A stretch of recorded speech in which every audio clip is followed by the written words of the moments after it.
Les signes et les choses. Augustin, allons, examinons donc maintenant cette partie où les signes ne signifient pas d'autres signes, mais ce que nous appelons des signifiables. Et d'abord, dis-moi si l'homme est homme. Adéodat, vraiment? Je ne sais si tu joues en ce moment. Augustin, pourquoi cela? Adéodat, parce que tu crois bon de me demander si un homme est autre chose qu'un homme. Augustin, tu penserais que je me joue également de toi si je te demandais: la première syllabe de ce nom est-elle autre chose que O et sa seconde autre chose que M? Adéodat, oui, certainement. Augustin, mais ces deux syllabes réunies font homme, le nierais-tu?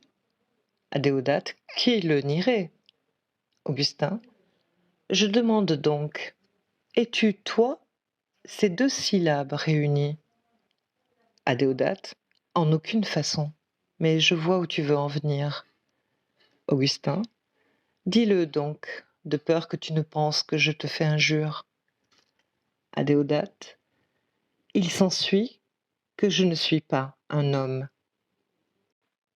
Augustin, eh bien, n'es-tu pas de même avis puisque tu as admis toutes les affirmations antérieures d'où découle cette conclusion?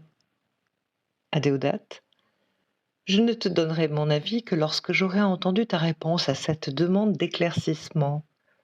Quand tu me demandais si l'homme est homme, m'interrogeais-tu sur ces deux syllabes ou sur la chose qu'elles signifient? Augustin, réponds plutôt toi-même. En quel sens prenais-tu ma question? Car si elle était équivoque, tu devais d'abord y faire attention et ne pas répondre avant d'être certain de sa signification. Adéodat, et quel embarras pouvait me causer cet équivoque, alors que ma réponse valait dans les deux cas? En effet, de toute façon, homme est homme, car ces deux syllabes ne sont rien d'autre que ces deux syllabes, et ce qu'elles signifient, rien d'autre que ce qu'elles signifient. Augustin, astucieuse réponse, certes, mais pourquoi avoir pris le seul mot homme dans les deux sens? Pourquoi ne pas avoir fait de même avec les autres mots que nous avons prononcés? Adéodat, comment me faire admettre que je n'ai pas fait de même pour les autres mots? Augustin, sans chercher loin, si tu avais pris ma première demande tout entière comme simple ensemble de syllabes sonores, tu ne m'aurais rien répondu, car je te semblerais n'avoir posé aucune question. Mais quand j'ai fait entendre ces mots, répétant le premier, homme est-il homme, tu as pris les deux autres, non du point de vue des signes, mais du point de vue des choses signifiées. C'est évident par cela seul qu'aussitôt tu as cru répondre à ma question en toute certitude et confiance. Adéodat, tu dis vrai. Augustin, pourquoi donc as-tu trouvé bon de prendre le seul mot homme à la fois comme son et comme signifiant un objet? Adéodat, eh bien, désormais, je prends le tout du seul point de vue des choses signifiées, car je suis de ton avis. Il nous serait absolument impossible de discuter si, entendant des mots, l'âme ne se portait vers les choses dont ces mots sont les signes. C'est pourquoi il faut que tu me montres maintenant comment j'ai été trompé dans ce raisonnement dont la conclusion serait que je ne suis pas un homme. Augustin, non. Je t'interrogerai plutôt à nouveau pour que tu trouves toi-même où tu t'es trompé. Ma première question, tu y as satisfait. Je ne la reprends donc pas. Cela étant, considère plus attentivement si la syllabe O n'est rien d'autre que O et si la syllabe me n'est rien d'autre que me. Adéodat, je ne vois vraiment rien d'autre. Augustin, vois de même si la réunion des deux syllabes fait un homme. Adéodat, Jamais je ne le concéderai. J'ai admis en effet à bon droit que, un signe étant donné, l'attention se porte sur la chose signifiée, et c'est l'examen de cette chose qui fait admettre ou nier ce qui est dit. Mais ces syllabes, prononcées séparément, dans la mesure où elles sonnent sans aucune signification, on a admis qu'elles ne sont que des sons. Augustin, tu admets donc, tu es convaincu que l'on ne doit répondre aux questions que du point de vue des choses signifiées par des mots. Adéodate, je ne vois pas pourquoi cela ne serait pas admis, pourvu qu'il s'agisse de mots. Augustin, je voudrais savoir ce que tu objecterais à celui dont on entend dire par jeu qu'il avait conclu qu'un lion était sorti de la bouche de son interlocuteur. Ayant demandé en effet si les choses que nous disons sortent de notre bouche, l'autre n'ayant pu le nier, il s'arrangea, ce qui fut facile, pour lui faire prononcer le mot lion. Aussitôt, il commença à le tourner en ridicule et à l'accabler parce que, si tout ce que nous disons, comme il l'avait admis, sort de notre bouche, ne pouvant nier avoir dit le mot lion, il semblait bien, lui, un homme sans malice, avoir vomi une bête redoutable. Adéodate, il n'était pas du tout difficile de s'opposer à ce plaisantin. Je n'aurais pas concédé que tout ce que nous disons sorte de notre bouche. Car ce dont nous parlons, nous le signifions. Ce n'est pas la chose signifiée qui sort de la bouche de celui qui parle, mais le signe de cette chose.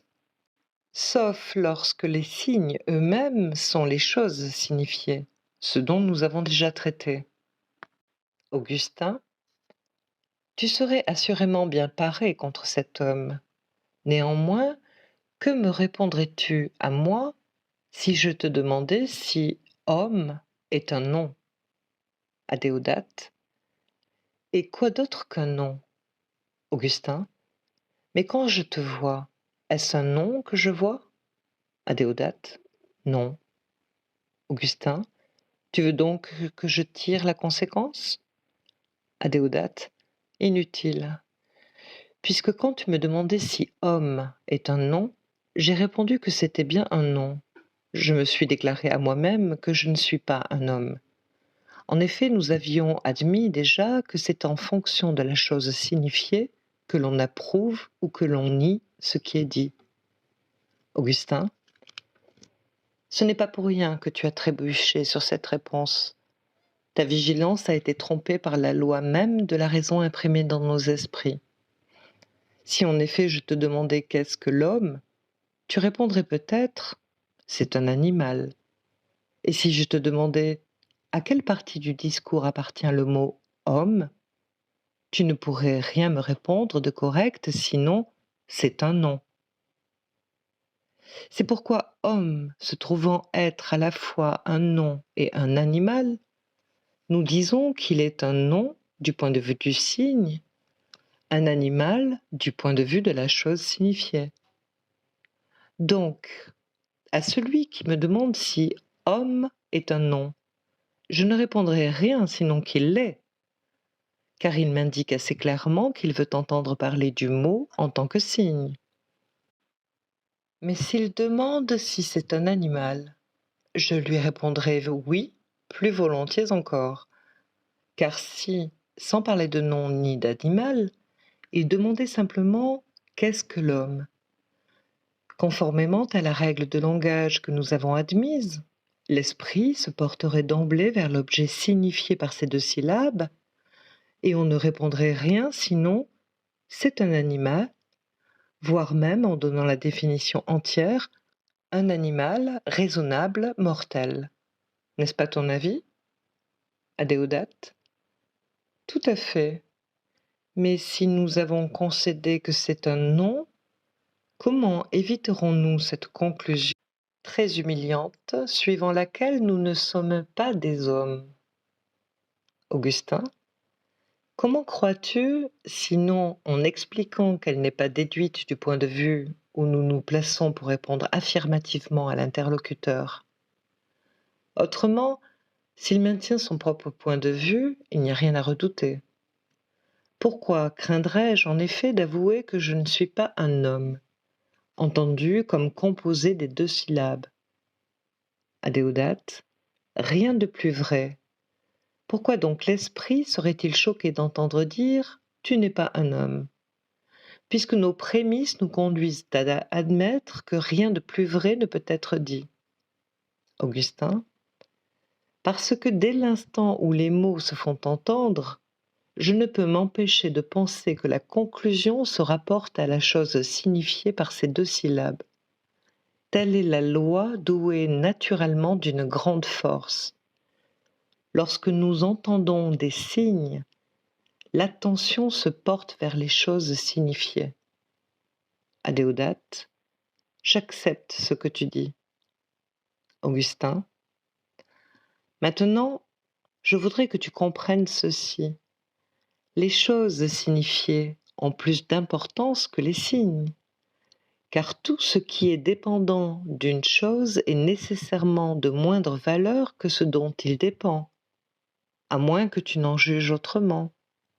Adéodat, il me semble qu'ici, il ne faut pas consentir témérairement, car si nous disons ordure, ce nom, à mon avis, l'emporte de loin sur la chose signifiée. Si, en effet, nous sommes choqués de l'entendre, ce n'est pas à cause du son du mot lui-même, car le mot ordure, en inversant une seule lettre, devient dorure.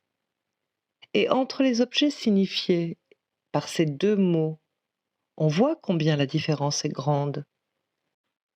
Aussi, jamais je n'attribuerai à ce signe l'aversion que nous portons à la chose signifiée. Pour cette raison, j'accorde à ce signe une juste préférence.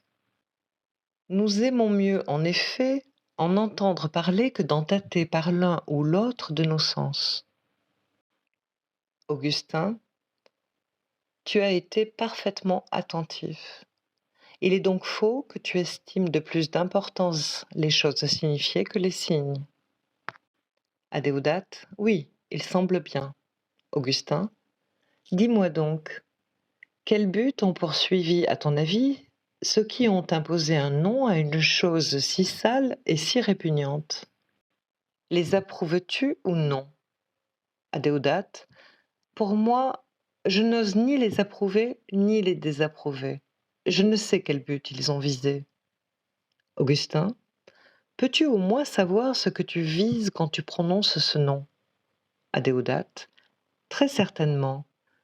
Je veux faire un signe pour renseigner ou avertir mon interlocuteur de cette chose dont, à mon avis, il doit être renseigné ou averti.